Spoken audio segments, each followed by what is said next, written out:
¿Qué tal? Gracias por acompañarnos. ¿Cómo le va? Estamos aquí platicando en Central MX con el diputado Jorge Argüelles Salazar. Diputado, muchas gracias por aceptarnos la invitación. Muchas gracias por la invitación a tu medio, Central de Noticias, un medio que de verdad he seguido y que hay un gran profesionalismo, y la verdad es que la forma de redacción tuya en lo personal me encanta, entonces te estamos siguiendo por ahí. Salido mucho a tu auditorio, estamos a la orden. Pues gracias, diputado, gracias aquí también a nuestros compañeros de producción. Agradecemos a usted que nos haga el favor de acompañarnos. Vamos a platicar con el diputado Jorge Argüelles Salazar. Diputado, usted, lo más, digamos, complicado que se le ha atravesado en este momento es la desaparición de los organismos de transparencia. En Hidalgo, bueno, el organismo local es el ITAI, el Instituto de Transparencia y Acceso a la Información en el Estado. Evidentemente, pues ya todo el país está en las mismas condiciones. ¿Qué va a pasar aquí en Hidalgo? Ya tienen todo el tema del andamiaje jurídico, ya se aprobó, ya está todo listo, pero el personal, las funciones, ¿qué va a pasar? Vamos primero con el personal. ¿Qué va a pasar con el personal que integraba o sigue integrando todavía hasta el momento este instituto? Efectivamente, Fernando, fíjate que fue una de las aristas que nos encontramos en la comisión. Ya estaba programada la desaparición de 8 órganos autónomos, entre ellos el INAI, y bueno, repercutía en los estados a través de sus organismos autónomos, como es el ITAI aquí en Hidalgo. Una simplificación orgánica que permitía de alguna manera economizar algunos recursos, y también de repente algunos malos manejos que se hicieron en el INAI. Salió algunas notas en el terreno de corrupción, entre una lucha por ahí entre los comisionados. Entonces fueron algunas aristas de las que provocaron la desaparición del órgano. Aquí en el estado de Hidalgo desaparece el ITAI, y tenemos que los compañeros que estaban trabajando ahí, 37 aproximadamente, los va a absorber la Secretaría de Contraloría. Ya está el trámite en el traspaso de las funciones de un organismo a otro. La Contraloría absorbe y respeta todas las situaciones jurídicas que puedan tener los empleados como sus derechos, y nada más están viendo cómo realizar si pueden ser subdirecciones o direcciones dentro de la propia Secretaría para poder ubicarlos a ellos. Obviamente se respetan todas las funciones, y también se generan las condiciones en la Contraloría para seguir trabajando los temas inherentes al ITAI. Digamos, administrativamente, todo lo absorbe la Secretaría de Contraloría, incluido y respetando los derechos laborales y salarios, etcétera. Así es. Prácticamente todo el presupuesto pasaría a la Secretaría de Contraloría y se respetarían todos los derechos laborales que han adquirido compañeros de base y de confianza que están ejerciendo ahí su trabajo. Eso en cuanto a lo administrativo. En ese sentido, ¿hay de veras algún ahorro en lo que se tenía presupuestado para el organismo y lo que tendrá ahora la Contraloría que devengar para pagar los mismos salarios? Pues a nivel nacional sí. En esa simplificación orgánica obviamente va a generar condiciones distintas. Básicamente en el ahorro de nómina podría no impactar tanto, pero en el ahorro de los gastos operativos de los organismos creo que va a ser un presupuesto considerable que se pueda ahorrar en ese sentido. Pero los gastos los va a absorber la misma Secretaría. La misma Secretaría de Contraloría. Oiga, me decía que habían detectado en el INAI algunas cuestiones ahí de corrupción, de malos manejos, incluso creo que hubo algunos casos en los que los consejeros cargaron gastos personales a su labor como consejero, más bien al instituto, ¿no? Sus gastos personales propios al instituto. ¿Aquí en Hidalgo detectaron algo parecido o no hubo ninguna cuestión de esa naturaleza? No, creo que en Hidalgo la licenciada Moncada ha hecho un trabajo muy bueno en la prevención de precisamente generar transparencia, sobre todo en los municipios. Ha estado capacitando a los municipios para que puedan subir a los servidores públicos a la plataforma y de revisar que los recursos sean aplicados correctamente. Sí ha habido algunas sanciones Creo que no recuerdo muy bien la cifra, pero creo que fueron arriba de 400,000 pesos los que recabaron por sanciones a algunos servidores públicos y sujetos obligados de ley. Entonces, en el ejercicio que está haciendo el ITAI aquí, pues a mí de entrada en lo que pudimos revisar en su informe, pues me parece productivo. Y creo que pues es la idea prácticamente de poder generar condiciones. La ley del Instituto de Transparencia data de 2017, 2016 y prácticamente se ha estado avanzando, pero en un proceso lento para llegar a ese ejercicio que se requiere en la democracia de poder generar condiciones para que todo el mundo sepa que existe transparencia y que podemos tener unas plataformas para poder demandar y darle certeza a la participación ciudadana y al ciudadano que el ejercicio gubernamental se está haciendo de la manera correcta. Estamos platicando con el diputado Jorge Argüelles Salazar, hablamos sobre la absorción, por decirlo de algún modo, del Instituto de Transparencia que hará la Secretaría de la Contraloría. Oiga, diputado, ya en cuanto a las funciones propiamente, el ITAI pues obviamente tenía bajo su resguardo y su jurisdicción, digamos, los dos temas principales, ¿no? La transparencia y los datos personales. ¿Es correcto? ¿Usted lo ve correcto o considera que sea operativamente factible que ahora una dependencia del Ejecutivo se encargue de eso?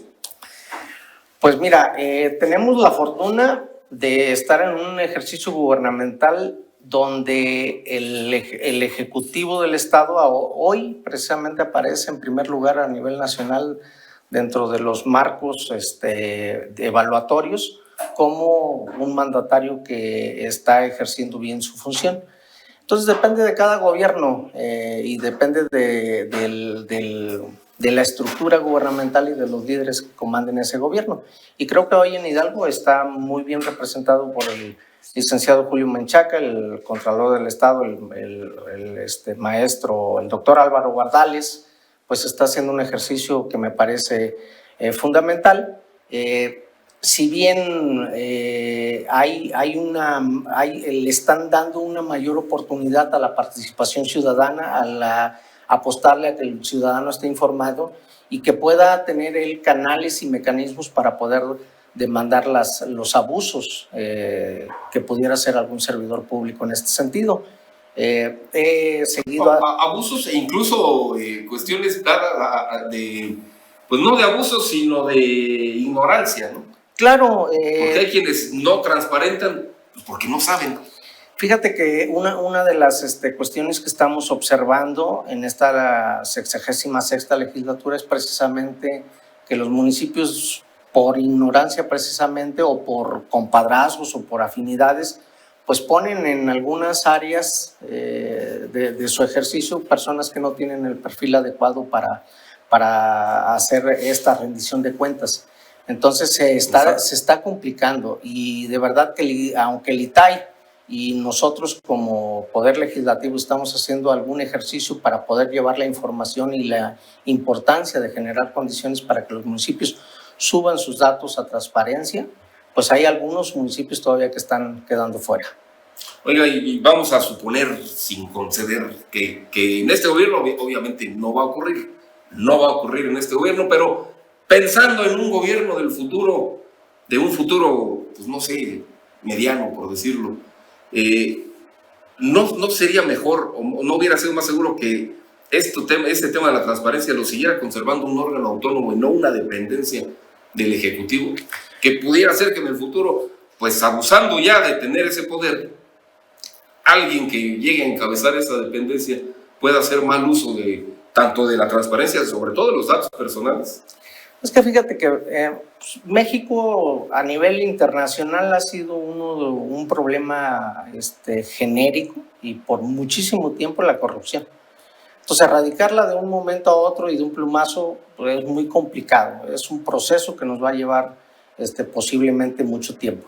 Sin embargo, los órganos autónomos tampoco en su ejercicio pues dejaron ver que pudieran ser un juez que pudiera brindar la diferencia entre el gobierno, el ejecutivo y el órgano autónomo para poder regular. Y ese problema creo que se visualizó con el INAI y quedó en la misma partitura prácticamente. Entonces yo le apuesto más al tema de la participación ciudadana, Sí. de que el ciudadano esté enterado y que creo que creando los mecanismos y los protocolos necesarios pudiera ser un mejor juez, la ciudadanía propia, para poder demandar lo que ellos ven incorrecto en sus municipios, en el estado. Digamos que una Contraloría Social vigile a la Contraloría gubernamental, por decirlo así, ¿no? Sí, incluso Fernando, está el espacio en el sistema estatal de anticorrupción y en la propia el ITAI, tenemos espacios para participación ciudadana.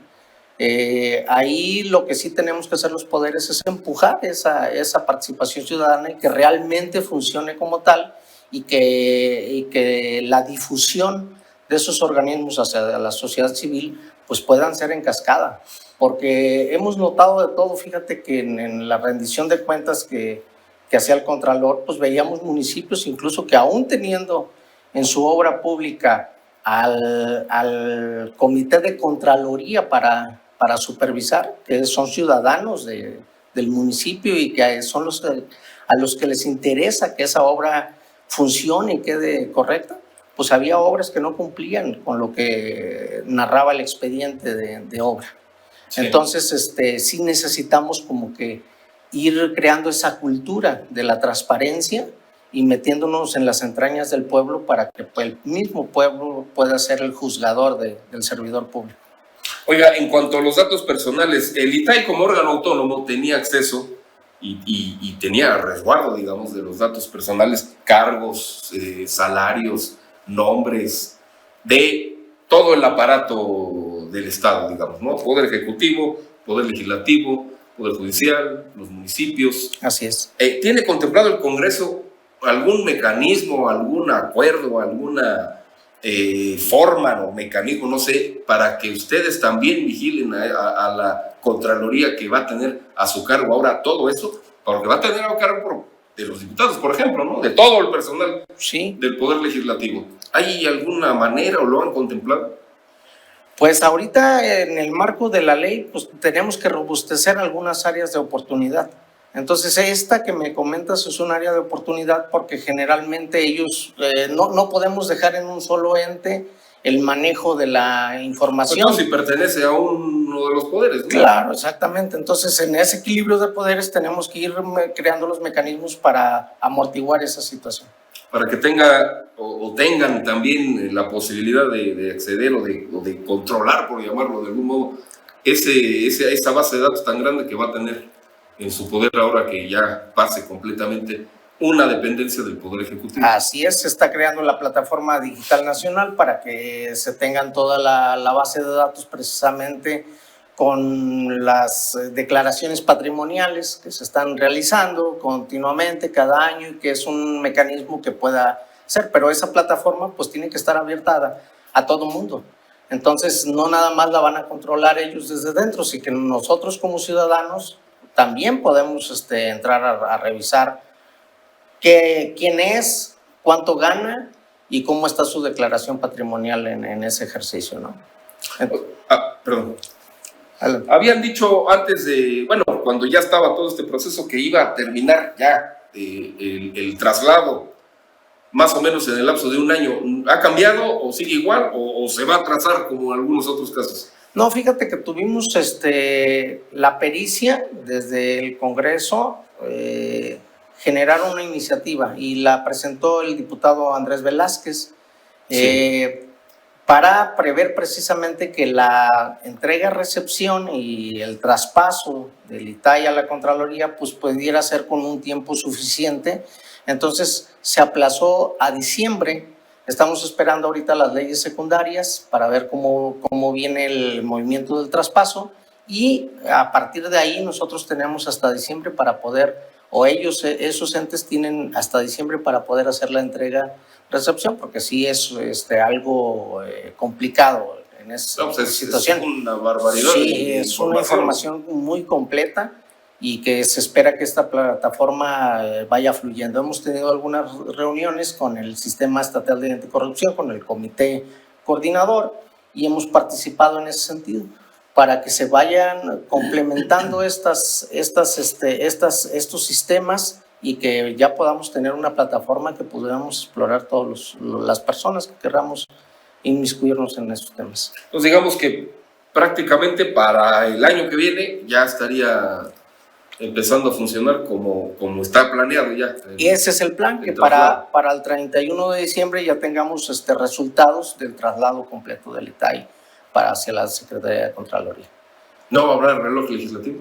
No. Esperemos que no haya problema. Oiga, pasando a otro tema. Bueno, usted trae un tema también bastante complicado, que es el asunto del protocolo cero en las escuelas y con la Secretaría de Educación Pública, ¿no? ¿Cómo es esa coordinación que debe de tener el Congreso y en particular usted como diputado con la autoridad educativa para este tema tan delicado que es la prevención de casos de acoso, pues hasta de bullying también? Así es. El famoso bullying, que no es otra cosa más que la gandalle de otras épocas, pues ahora es el bullying. Es decir, algo que afecta a los alumnos, a las alumnas, de una forma pues terrible, ¿no? Sí, fíjate que estábamos revisando algunos datos. Es increíble que el 40% de los alumnos sufren acoso, bullying, violencia física incluso, que es la máxima expresión de la violencia, creo yo, la violencia física. Hay temas de acoso laboral entre los maestros que se genera mucho, pero es una situación muy complicada. Los protocolos ceros hasta ahorita no han garantizado una vía que pudiera generar las condiciones para poder revisar cada caso particular. En ese sentido, fíjate que tenemos dificultades. Hay aproximadamente 500 demandas de acoso, las que se pueden proyectar, porque seguramente ya en la vida cotidiana debe haber más, pero son 500 las que han llegado a la Secretaría de Educación Pública de parte de las escuelas a través de sus órganos como el REPAEVE. ¿En qué lapso? En el lapso de un año. Entonces, una dificultad que se tiene en las escuelas es que el corte de los maestros pues no es en derecho. Entonces, muchas veces cuando levantan las actas o ponen la demanda, tendemos a cambiar la tipificación del delito, del conflicto que se está originando. Muchas veces dicen abuso sexual y era un acoso, por ejemplo, ¿no? El tipo de violencia tampoco se está ejecutando correctamente. Y bueno, hay una oportunidad, una ventana de oportunidades. Estuvimos con la Secretaría de Educación Pública hace unos días. Traen un tema interesante de cambiar precisamente todos los protocolos, hacer una iniciativa de ley para el Estado de Hidalgo que pudiera generar las condiciones. Y me gustó una parte que traen ellos en el tema de formar un consejo escolar precisamente para atender esos casos y capacitarlos, obviamente, para que puedan tipificar, dos, no se generen condiciones de lo que nada más una persona dice, sino que ya en un consejo se pueda vincular el problema que se trae y poderlo tasar de manera más congruente. Entonces ese consejo permitiría generar la condición del conflicto, y en muchos de los casos, fíjate que son conflictos de mala interpretación, de malas intenciones a veces de las interacciones de los sujetos que en el día a día conviven en las escuelas, y la mala intención, aprovechando ese resquicio legal, quieren hacer que corran al maestro o que perjudiquen al alumno o al otro padre de familia, o que no pase nada exactamente, o interpretarlo, que es el peor de los casos, ¿no? Entonces, con este consejo yo creo que podríamos tener otras condiciones y lógicamente meterle la mano a los protocolos para revisar precisamente que puedan ser funcionales. Yo recuerdo en las mesas de paz o de acercamiento, en las mesas de acercamiento que hace el gobierno estatal en diversas regiones del estado, hubo cuando menos 3, hace no mucho, unos 2 o 3 meses, en los que efectivamente las mujeres, porque en todos los casos fueron mujeres, que denunciaron haber acudido o haber apelado al protocolo 0 y que no pasó absolutamente nada, era precisamente por eso, porque en el mejor de los casos no pasaba nada, en el peor incluso les afectaba a ellas, porque las personas que recibían la denuncia pues no tenían la preparación jurídica necesaria para interpretarlo, para saber procesarlo, para poder atenderlo o escalar el nivel de la atención, ¿no? Pero entonces ese problema ya lo tienen identificado y no se han tardado mucho ya en resolverlo. Sí, ya está plenamente identificado. Se trató de generar condiciones con el anterior protocolo, pero también había una condicionante del órgano interno de control de ser rebasado precisamente, una por presupuestos. Es complicado que te suceda algo en la Huasteca y tener que desplazar al equipo a la Huasteca para hacer las investigaciones que no te llevan un día, a veces te llevan más. Entonces, esas trabas presupuestales y de capacidad de recursos humanos del organismo, pues no permitía incluso hacer las investigaciones pertinentes.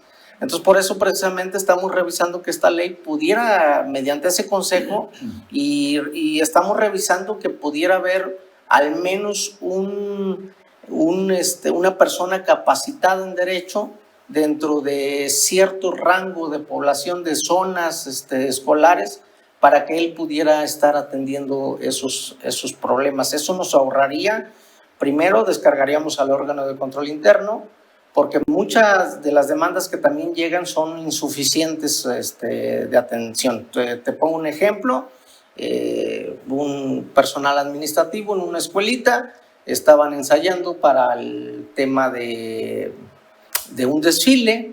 El compañero estaba trabajando con unas filas de alumnos y levanta las manos para detener la fila, para que ya no avanzara, era un desfile, y la niña que iba enfrente pues pega con sus pechos en el antebrazo del compañero, ¿no? Entonces, accidente completamente, algún malintencionado sube el caso y pues el compañero fue puesto a disposición en ese sentido. Y ya cuando hacen la investigación, pues decían, pues fue un accidente. Entonces, ese consejo nos podría ayudar a substanciar todas esas cuestiones que pues no... hasta maledicencias personales. Sí, claro, y déjame decirte que muchas de las situaciones se generan a través de las malas relaciones. Es increíble que entre padres de familia, entre los maestros, en todos los actores educativos, cuando hay una mala intención de perjudicar a la otra persona, pues empiezan a levantar algunos falsos en ese sentido. Entonces, esos temas creo que si el consejo escolar que se está formando al interior tiene conocimiento y está muy bien distribuido y representado por todos los sectores, pues va a funcionar precisamente para mitigar esa cuestión, independientemente de la cuestión formativa, porque ahora nos obliga también tener una escuelita para padres en ese sentido, para revisar el tema de la violencia, el bullying, y que se trabaje a través de la formación de los alumnos. Fíjate que mi niño hace poquito me dio una lección. Lo cambio de escuela. Común. Sí, le aprendes mucho de ellos. Sí. Y fíjate, pues es un niño de 7 años, lo tenía en hace un año tenía 7 años, lo tenía en primero de primaria en Huejutla. Por cuestiones de trabajo me cambio para acá, me lo llevo a Actopan a otra primaria, y un día me dice, papá, dice, allá los niños eran niños antorcha en Huejutla, dice, se corrían, se pegaban y todo, y los maestros no decían nada. Pero acá en la escuelita de Actopan, dice, hay otras condiciones, dice, los niños son más educados, dice, el director está pendiente, los maestros están pendientes y nos hablan mucho del bullying. Entonces también depende mucho de del tema de que los maestros estén haciendo la tarea y los padres de familia en las escuelas. Incluso la región. Claro, exactamente. No es, efectivamente, no es lo mismo. Aunque pudiera pensarse que es parecido, pero no es lo mismo la Huasteca que el Mezquital, por particularidades, claro que sí. En ese mismo sentido, diputado, hay una pues constante, no sé si sea muy grande, muy marcada, pero sí es una constante decir que los casos de acoso entre alumnos y entre maestros son hacia las mujeres. Lo decía la diputada Tania Mesa en una de las mismas mesas de acercamiento. Sí debería de haber una mujer en estos consejos, en estos grupos que evalúan y que deciden si se procede o no se procede. No se tiene contemplado, o sí se tiene contemplado que, pues, cuando menos tengan un poco más de intervención en ese sentido, porque efectivamente los números indican que los casos en contra de las mujeres son mayores. Sí, claro, y fíjate que yo soy muy devoto de la participación de la mujer, porque venimos de un proceso patriarcal machista de muchos años y que pues en ese tiempo se normalizaba, ¿no? Se normalizaba incluso que el hombre le pegaba a la mujer, que pudiera tener más mujeres, que no cumplía sus responsabilidades en el hogar, y creo que es el efecto que aún tenemos en la sociedad en muchos casos. Entonces sí, la equidad de género y el tema de que ellas pudieran estar vigilando ese proceso, pues es muy considerable y lo tenemos que tomar en cuenta. Porque no se trata de que suban los casos en contra de hombres, no, se trata de que bajen todos los casos, ¿no? Exactamente. De que se erradique en la medida de lo posible. Sí, y de verdad que el acoso sexual y el abuso sexual en las escuelas del mismo personal docente hacia las maestras, esto pues es considerable, incluso en niveles de básica, en secundaria y en media superior, pues con las niñas que están creciendo en desarrollo, también es un problema que tenemos del magisterio en ese sentido. Entonces aquí se trata primero de proteger el interés superior de la nación, que son nuestros niños y adolescentes, en ese sentido, y que si alguien cometió un error, pues que no haya impunidad y que haya justicia en la aplicación de la ley. Eso también nos queda claro en el Poder Legislativo, y que tenemos que tener una tarea para poder mitigar esa problemática que hay. Pues diputado, yo le agradezco mucho, no sé si quiere usted comentar algo. No, pues yo agradecerte mucho, Fernando.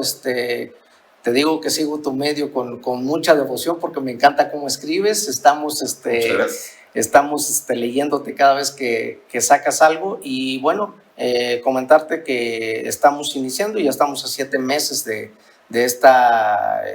proceso que está llevando esta legislatura. Y bueno, la idea es poner nuestro granito de arena como ciudadanos en esta tarea para que las cosas salgan bien y que el pueblo hidalguense pueda tener mejores condiciones de vida en lo adelante. Agradecerte. Muchas gracias y gracias por acompañarnos, producción. Muchísimas gracias por el favor de su atención, y aquí estaremos transmitiendo esta entrevista en nuestras redes sociales. Gracias, pásenla muy bien.